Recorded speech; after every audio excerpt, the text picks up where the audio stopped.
走嗰日天都冇落雨，好似連老天都選擇在意。我扮冇事咁收拾回憶，其實每一下都係想避開你。你最鍾意嗰件舊毛衣，我仲留住，但唔敢洗。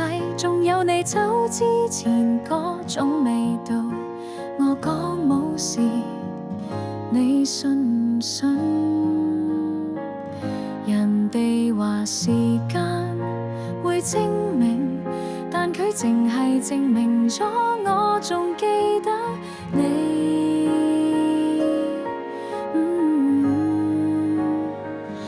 我就係嗰個睇落冇事嘅人，日頭笑住撐夜晚，瞓唔着輾轉反側幾人。身邊人話我幾穩陣，但其實我連點樣呼吸都唔識得認真。我就係話放低就放低嗰種人，每次你出現都好似提醒我根本未等完。明明講咗唔回頭嗰個人，點解一聽到你個名，眼淚就忍唔住咁狠？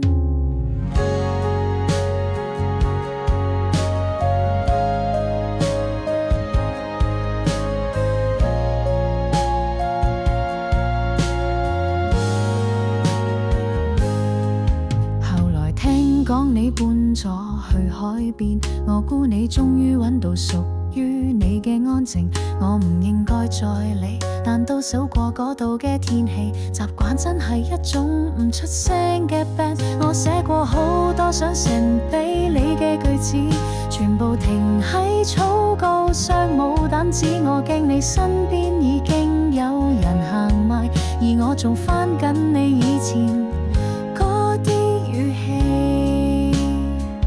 你話我成日都太遲鈍，其實我只係太認真太蠢。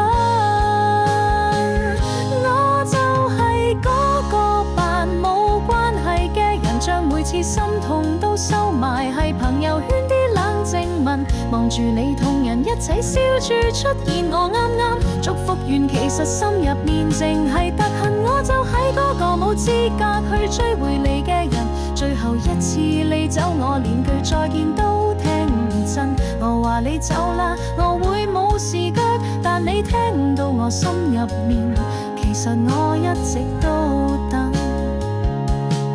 想打個電話問你最近點，但經你身邊已經有人陪緊，淨係得我卡喺原地，回頭嗰個樣太過用力。我就係嗰個你已經唔記得嘅人，啲回憶仲喺度，好似崖邊閃爍緊嗰盞燈。你話唔是為我心痛，但我連你點樣走都記得清清楚楚咁深。